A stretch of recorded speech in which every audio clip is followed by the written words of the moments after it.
Hello and welcome to this video in which I will give you a very brief introduction to organizational behavior. Without further ado, let's get started. So, if you take any legal business you want, whether it's a car company, a cafe, or even your local supermarket, all of them, despite being completely different, share one thing in common. And that is that they receive a certain input, transform it, and then they provide the output. So this will be the diagram that you all can follow. Okay, so then let's take, for example, a car company. So what would be the ingredients that the car manufacturer would need in order to make a car? So thinking well, of course, they would need labor. They would need raw materials such as iron, rubber, glass, and so on. A production plant, perhaps robots in the assembly part of the car. They would need electricity to power the robots and the lighting, for example. They would need the technology. And of course, and perhaps to a certain extent most importantly, they would need money.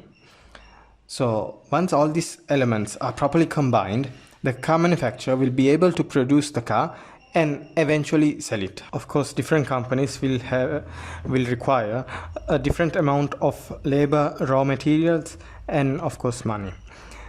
However, the process and the principles behind it, as you all can understand, it's pretty much similar, if not identical.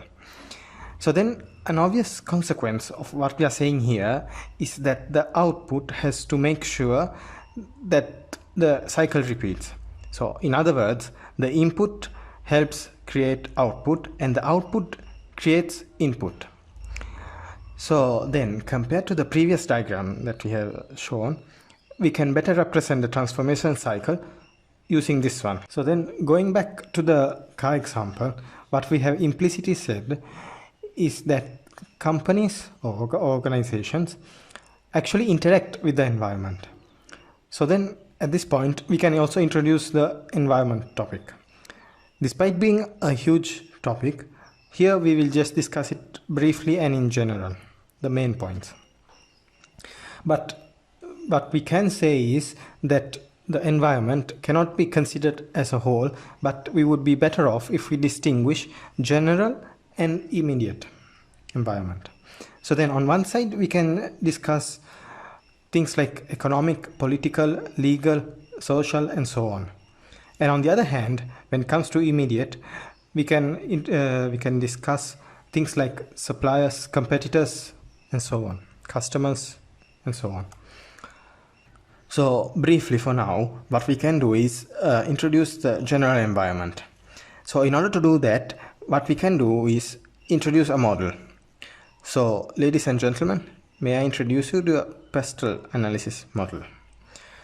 Most of y'all might already know it, but pestle stands for political, economic, social, technological, legal, and environmental. So going in order, we have, and without going too much in detail for each point, we can say that for political, it mainly focuses our attention on government, war, terrorism, trade unions, and so on.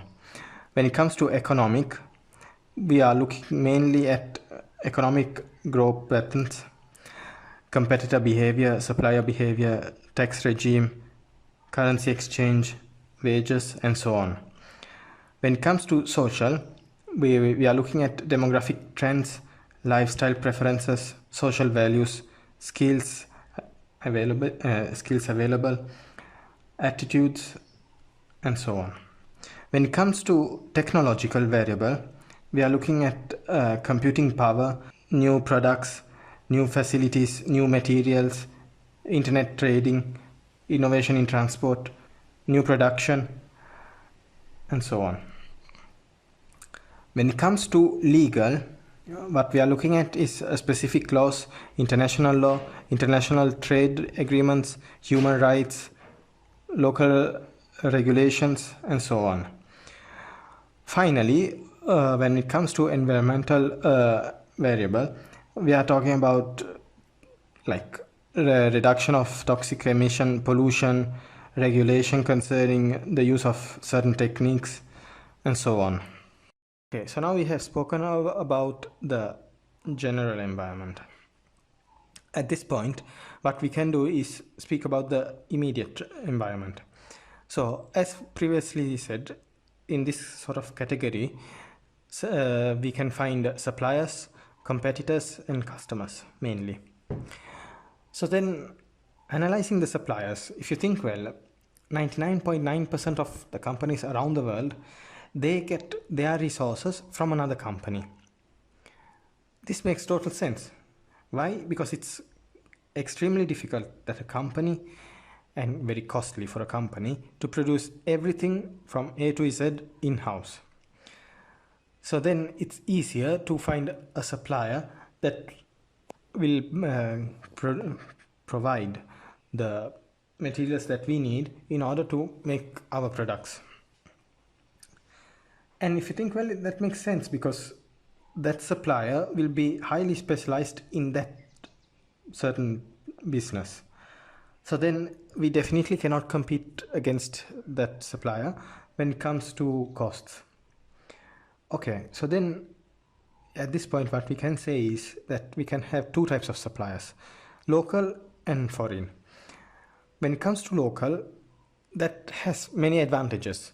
Why? Because when it's local, it's in the same area, more or less, in the sense to say like it's in the same country. And very big advantage, and mind you, this is a very big advantage, there is no language barrier, because the two parties, that means the company that is buying and the supplier, speak the same language. So both sides know exactly what they are finding for, and there are no misunderstandings in the communication. So if done properly, this is a very good advantage. But then on the other hand, we have foreign suppliers. In this case, say I'm having a shop that is selling food items. So then what I can do is find a foreign supplier and get my different, let's say, spices, something exotic, which I can sell to the local market at a premium price because it's coming from abroad, and things like that, like mainly spices, for example. But in both cases, there are problems when it comes to control. Higher the problems when it comes to foreign suppliers. Why? Because if you think well, now because of this situation, the current situation, let's say import export, it's becoming more difficult for obvious reasons. So then let's say I have to import some spices from a different country. How am I going to do it if my supplier cannot send it to me? So then what I can do is, basically I had no option then to raise the price of the spice itself, because at that point my demand will be always more or less the same, but my supply will be low. So then my actual point will be to increase my price. So then in that case I don't have much of a control. But then I don't have much control also when it comes to local supplier. Let's say this supplier goes bankrupt for any reason. At this point, what am I going to do? What can I do? I will have to find another supplier. But in this case, the risk is lower because I can find a different supplier, perhaps in the same area, and perhaps will be even cheaper. So at that point, we can say that local supplier is, let's say, less risky compared to a foreign one, despite the foreign one giving more advantages in the sense to say that it can provide items that the local supplier cannot. So then, if that is clear, of course, we are oversimplifying the problem here. But at this point, it's important that we understand that companies deal with uncertainty and that they rely on suppliers in order to make their transformation process happen. So then moving on to the second and third point, in this case I'll combine it. In an ideal world, there would be there wouldn't be any competition. So then companies would not make profits, no losses. So basically the expenses would be identical to their earnings. But as I said, this is in a hypothetical situation. Unfortunately, we are not dealing in an ideal world. So this depends how you see it. It can be positive, it can be negative. Why? Because companies do make profits. And these profits means that the work and effort put in the transformation process is better than another company. And customers are willing to pay even a premium in order to get that product.